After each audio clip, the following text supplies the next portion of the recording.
Gracias por estar aquí y acompañarnos en un nuevo episodio de La mente detrás del crimen. Si aún no lo has hecho, te invito a suscribirte a nuestro canal, oprimir la opción de me gusta y seguirnos en nuestras redes sociales para que no te pierdas ni un solo episodio de nuestro podcast.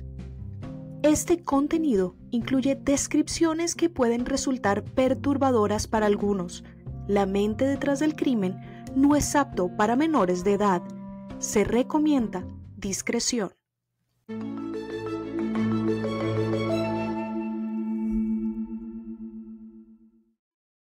Una madre que desaparece a plena luz del día.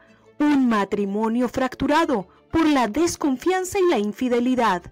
Unos restos que cuentan la historia que Susan se llevó a la tumba. ¿Qué pasó con Susan Murphy? ¿Cómo la ciencia forense le está dando voz a su silencio? La historia de una madre que desapareció un 10 de mayo del 2020 para nunca regresar y los recursos forenses que están reconstruyendo la historia de su última batalla. Esto es La mente detrás del crimen.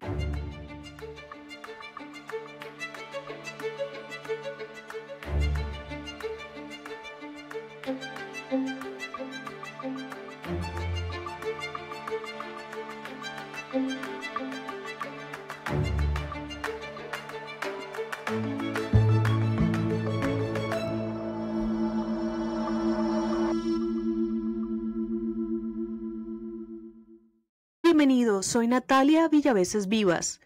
Dicen que entre el cielo y la tierra no hay nada oculto, y en el caso de Susan Murphy esta frase se cumple con inquietante precisión. Como mujer, como esposa y como madre, no puedo imaginar el vacío que deja la desaparición de alguien que lo era todo para su familia. Susan vivía una vida aparentemente feliz, pero con su desaparición, muchos secretos fueron desenterrados y la historia detrás de su muerte ha tenido que ser reconstruida con avances forenses que ponen a su esposo como el principal sospechoso. Este caso apenas será llevado a juicio y mi interés y el de este show no es de condenar a nadie en la corte de la opinión pública. Por ello, solo nos vamos a concentrar en la evidencia forense y en la historia que cuenta, así como en el conocimiento de la doctora Sara Zapico, profesora adjunta de Ciencias Forenses en el Instituto de Tecnología de Nueva Jersey, quien nos abrirá una ventana al fascinante mundo de quienes le dan voz a quienes ya no pueden contar su historia. Pero para comenzar, vamos a conocer la historia de Susan y dar un recorrido por los hechos. ¿Qué sucedió?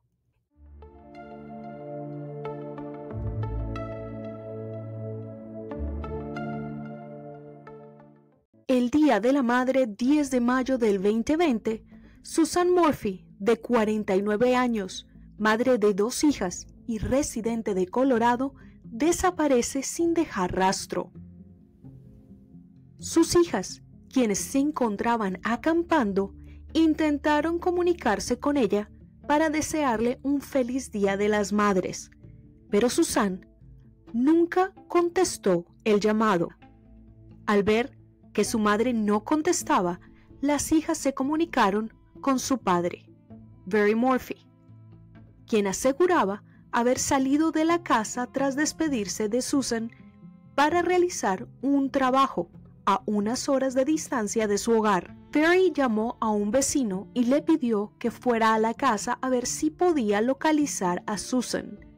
El vecino encontró el carro de Susan estacionado frente a la casa, pero no vio su bicicleta, lo que les hace pensar a la familia que había salido a montar bicicleta por el campo.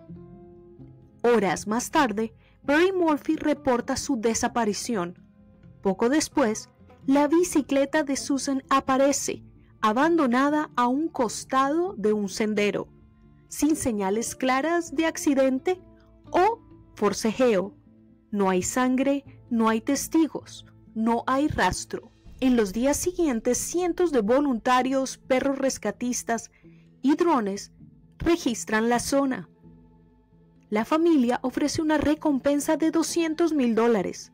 Las hijas de Susan ruegan por su regreso. Barry llora frente a las cámaras y dice estar devastado.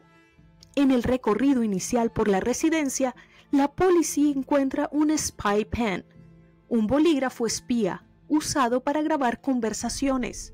En él se encuentra el registro de conversaciones entre Susan y su presunto amante. En la lavadora de la casa se encuentra una tapa de jeringa quirúrgica y el cobertor de un dardo tranquilizante, usado usualmente para cazar ciervos. Es importante aclarar que Barry, el esposo de Susan, es cazador de vida silvestre. Mensajes de texto, correos electrónicos y entradas a un diario revelan un matrimonio en crisis. Susan estaba considerando dejar a Barry. Esto lleva a la policía a investigar no solo el celular de Barry, sino también los movimientos de su camioneta gracias a los registros de GPS de la misma, y gracias a eso analizar los videos de cámaras de seguridad en distintos puntos que visitó el día que Susan desapareció.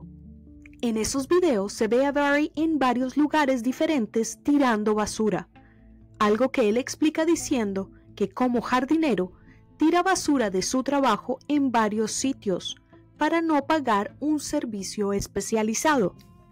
En el 2021, Barry es arrestado y acusado de asesinato en primer grado, aunque el cuerpo no había sido encontrado.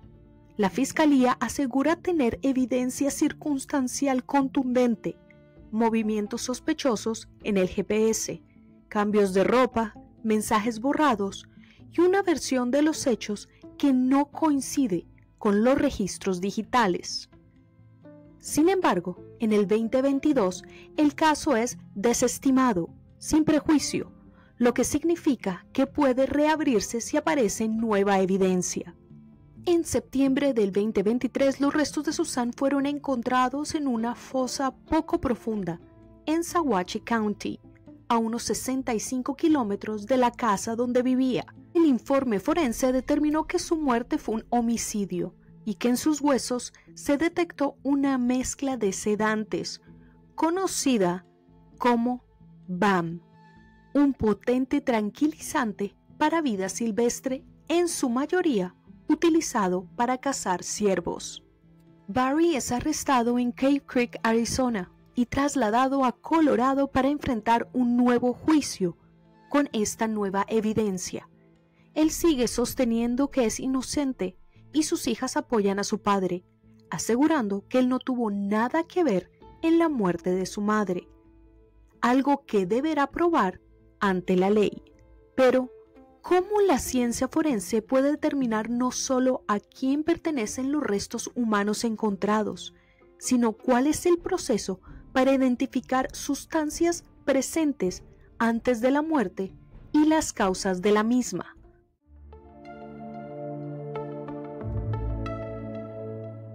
Para responder estas preguntas y darnos un vistazo al mundo de la ciencia forense, me acompaña una verdadera eminencia, la doctora Sara Zapico, profesora en el New Jersey Institute of Technology, investigadora asociada del Smithsonian y especialista en biología molecular forense. Además, cuenta con certificaciones como el ABCMD y el CMDI, lo que la convierte en toda una experta forense. Doctora Zapico, bienvenida a La Mente Detrás del Crimen. Muchas gracias y estoy encantada de esta invitación. Doctora Zapico, hay algo que nosotros, como gente que no tiene de pronto los conocimientos forenses o en qué consiste el trabajo forense, estamos acostumbrados a ver shows de televisión como CSI, ¿no? Todo se resuelve en los 5 primeros segundos del episodio porque es la magia de la televisión. Sin embargo, el proceso y el trabajo con huesos humanos es bastante elaborado y toma bastante tiempo. ¿Usted nos podría dar una explicación de cuál es el proceso de no solamente localizar, sino identificar los huesos humanos y saber a quién pertenecen, la edad, todo este proceso? Depende, porque depende mucho del caso. En primer lugar, la localización de los restos humanos, en el caso que nos ocupa, si la policía tiene pistas potenciales de dónde podría estar, la policía junto con los antropólogos forenses pueden analizar esa zona. Y hay distintas maneras, si el cuerpo está enterrado, de poder encontrarlo con distintos radares y distintos instrumentos electrónicos. Otras veces es que alguien deja los restos en el bosque o lo que sea. Los animales pueden también ir a comer precisamente los restos y hasta más tarde no se encuentra, por ejemplo, un hueso solo. Sí, el proceso para empezar de localización depende de muchas cosas, en el sentido de que puede ser que la policía tenga una pista o no la tenga. O, por ejemplo, como en este caso, que empiecen a analizar ciertas zonas porque piensen que el cuerpo está aquí. En el proceso de identificación, una vez que se encuentran los restos, como digo, es posible que no tengas un esqueleto completo, sobre todo en un bosque. Puede que los animales coman ciertas partes y las trasladen a otro sitio y se encuentren más tarde. Entonces, en ese momento se hace como un recuento de lo que se tiene en términos de huesos, y dependiendo de eso se determina lo que se llama el perfil biológico, que es la determinación del sexo biológico, la edad, el ancestro o afinidad poblacional, es como se llama ahora en antropología, y la estatura. Y también si la persona ha sufrido algún trauma, digámoslo así, si hay rotura de huesos, pero puede ser como consecuencia del crimen o puede ser antes, que también podría servir para identificación. Y una pregunta, doctora, ¿y cómo es ese proceso para identificar lo que usted me está diciendo? Por ejemplo, el sexo de la persona, su edad. ¿Eso es a través de algún proceso químico que se realiza con los huesos? A nivel antropológico, la determinación por ejemplo, del sexo biológico, lo primero que se mira es la pelvis. Como digo siempre, como Shakira dice, hips don't lie. Okay. Es una referencia que les doy a mis alumnos porque entre la pelvis de un hombre y una mujer, la diferencia en la mujer es precisamente que está preparada para dar a luz, para tener un bebé. Y entonces las características de la pelvis femenina es mucho más grande, diferentes características que no voy a entrar ahora en las cosas técnicas, pero sí que todas las estructuras de la pelvis están preparadas para en algún momento alojar a un bebé, y por eso todo está más desarrollado. Entonces sí que se puede diferenciar entre hombres y mujeres gracias a eso. Pero si no hay la pelvis, por ejemplo, lo siguiente sería el cráneo, aunque hay distintos estudios, o sea, la cabeza, hay distintos estudios que también dicen que los huesos, usando huesos largos, por ejemplo, el fémur, podría ayudar para la determinación del sexo, pero sí, como primera instancia, si se tiene, se usa la pelvis. Una de las cosas que sucede, por ejemplo, específicamente en el caso del que estamos hablando, que es el de Susan Murphy, es que se encontró en sus restos un tranquilizante que se llama PAM, que es una mezcla que es para cazar ciervos. Dicen que estaba alojado en algunos huesos y que por esa razón se puede estipular que fue inyectado antes de la muerte. ¿Cómo es posible determinar ese tipo de situaciones en los huesos? Realmente cuando se inyecta algo o se toma algo, todo se refleja en nuestros huesos. Los huesos son el reflejo de nuestra historia, digámoslo así. Hay distintos estudios de poder analizar, simplemente coger un trozo de hueso, digámoslo así, a través de diferentes procesos químicos, poder analizar y determinar ciertas sustancias que estarían en una base de datos, como en este caso son tranquilizantes de animales. Entonces sí que todo lo que se inyecta o o se toma, al final acaba en los huesos, porque los huesos tienen, parte de los huesos también tienen conexión con los vasos sanguíneos. Entonces así es como se traslada a los huesos. Y cuando se trata, por ejemplo, de crímenes donde han habido, digamos que algún tipo de trauma físico, de golpes, eso también es posible identificarlo a través de los huesos, ¿verdad? Sí, sobre todo porque si algo pasa antes de la muerte, por ejemplo, si alguien se ha roto un hueso cuando era niño, incluso de adulto, pero estando vivo, el hueso se cura. Como sabéis, el hueso se cura, pero aún así se puede ver esa marca, digámoslo así, de curación cuando la persona está muerta, y entonces se sabe que esa rotura ha sido antes de la muerte. En cambio, si se produce en el momento de la muerte, el hueso intenta como curarse, pero no puede porque se está muriendo. Y entonces así es también por distintas características también entre el hueso antes de la muerte y después de la muerte, cómo se puede saber si eso ocurrió en el momento de la muerte. Y también si hay algo que pase después de la muerte. Por ejemplo, como en el caso de los animales, obviamente la persona ya está muerta, pero muchas veces se encuentran marcas de dientes de animales en los huesos.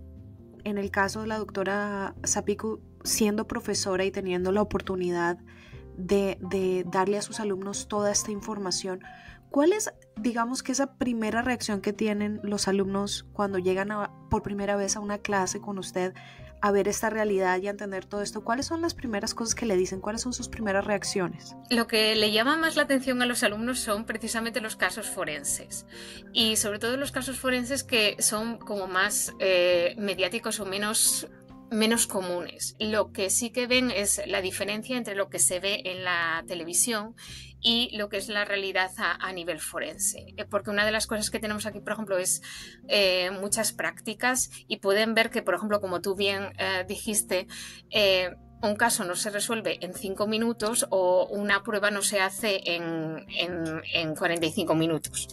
Entonces, es una de las cosas que sí que tienen que ver, que las cosas llevan tiempo y que no dependen de nosotros, y que nosotros analizamos las pruebas, pero no investigamos realmente el caso, y al final el que tiene la última palabra es el jurado. Debe ser una satisfacción muy grande poder reconstruir una historia, o digamos que los hechos de una historia, porque la historia como tal no se puede reconstruir 100%, pero de cierta manera le está dando voz a un cuerpo que no puede hablar, está contando su última batalla, básicamente. ¿Cuál es esa sensación de satisfacción de poder realizar este trabajo? Sobre todo por las víctimas y los familiares. Trabajo más bien en casos precisamente de personas desaparecidas o restos humanos sin identificar, independientemente de que hay un caso detrás o no. Y sí que de cara a los familiares, de poder cerrar y saber qué ha pasado con sus seres queridos. Para mí eso es lo más importante. Poder decir, estos restos son esta persona, aquí está, y saben lo que les ha pasado. Creo que sería interesante que usted pudiera darle una invitación, sobre todo a la juventud que nos escucha, aquella juventud que está interesada de pronto en estudiar ciencia forense, en entrar a este mundo. ¿Cómo los invitaría a ustedes? ¿Qué les diría para que de pronto tomaran ese camino? Ya que pues no solamente es un trabajo muy satisfactorio, como usted lo ha dicho, porque le está dando una voz a las víctimas, pero también porque es un trabajo lleno de un camino de mucha experiencia, de mucho trabajo. Lo que, les digo siempre a mis alumnos es que primero no es como en la televisión. Exacto. Quiero decir que tampoco, una de las cosas que se ven y que no es correcta en la televisión es que una persona lo puede hacer todo, y realmente no es así. Cada uno tenemos distintas especialidades, pero esto también es un trabajo en equipo, y sobre todo a nivel de un caso general, pero también sobre todo en desastres. Trabajar en equipo con forenses de distintas especialidades, médicos forenses, antropólogos forenses, genetistas forenses, eso también te llena, porque también conoces diferentes especialidades y cómo trabaja diferente gente. Otra de las cosas que los estudiantes siempre me dicen es si tienen que ir a las escenas del crimen. Y yo les digo, no, realmente si quieres trabajar en el laboratorio, puedes trabajar en el laboratorio, puedes especializarte en genética forense y analizar el ADN de los huesos o de lo que sea, puedes especializarte en huellas dactilares, en toxicología y simplemente estás en el laboratorio, haces los análisis, contribuyes al caso también, pero no tienes que ir a la escena del crimen. Entonces eso es una de las cosas que se ve en la tele, en la televisión, que la persona que va a la escena del crimen es también el que analiza las pruebas y no es así. Es normalmente, aquí en Estados Unidos depende de la jurisdicción, por ejemplo, hay investigadores de la escena del crimen que van a la escena del crimen, analizan la escena del crimen, recogen las pruebas y luego las envían al laboratorio. Y luego tienes la gente del laboratorio que hace las pruebas. Entonces, sí, la ciencia forense tiene muchas especialidades y muchas oportunidades para cualquiera que quiera contribuir a esta gran labor de darle, en mi caso, por ejemplo, darle un nombre a las víctimas y ayudar a los familiares, pero también buscar justicia. Así es, doctora Zapico, y quería agradecerle nuevamente por estar con nosotros y espero que próximamente podamos tenerla nuevamente en nuestro show, porque lo que nos ha dicho y la ventana que nos ha abierto al mundo forense creo que es algo absolutamente fascinante. Muchas gracias.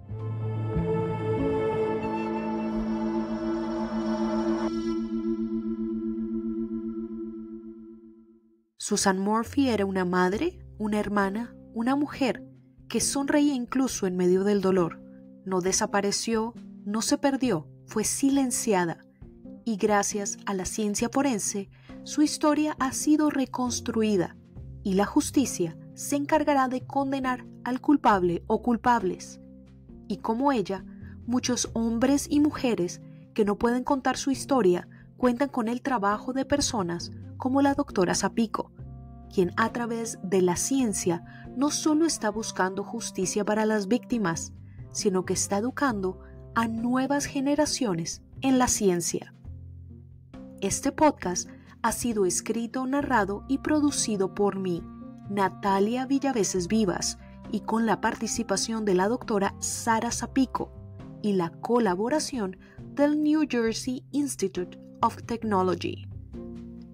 Gracias por su atención y nos vemos la próxima semana en otro viaje a través de la mente detrás del crimen.